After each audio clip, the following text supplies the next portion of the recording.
Hey everyone. So, what did you miss out on last weekend in the greater Prescott area? Well, on Saturday there was an Outdoor Expo over at Tim's Toyota Center. There was RVs and off-road vehicles and boats made for an interesting time and a fun early morning visit just to see what they had on display. So, the radio stations were even on hand. After the Outdoor Expo, I headed downtown to check out the Monsoon Festival. I've never checked that out before. There's always something going on the Courthouse Plaza in Prescott during the summer. In this case, this weekend, the Monsoon Festival featured a giant slide that went a couple of blocks long, and that video is going to be coming up in just a moment. Right now, we're just looking around the Courthouse Square.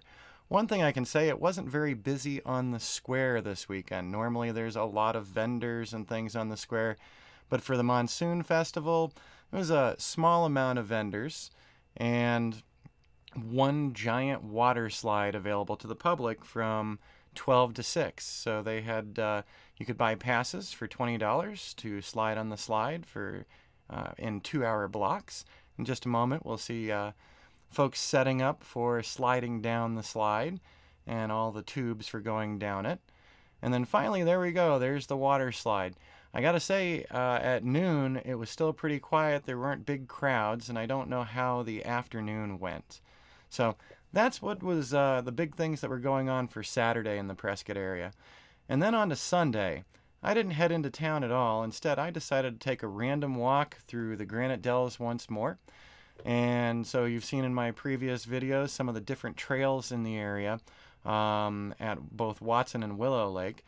On Sunday, it was kind of a make-my-own trail day. I've spent a lot of time in the Granite Dells, so I know my way around really well. And so I just enjoyed a nice leisurely walk and taking in all the scenery that the Granite Dells has to offer. Now, way off in the distance of this video, there's actually a couple of folks who are kayaking. And in the next segment, you might see the wake behind the kayaker out there in the distance. He's paddling along, having a good time. So there is what was going on in the Prescott area this weekend for the Airstream Chronicles. Thanks for tuning in.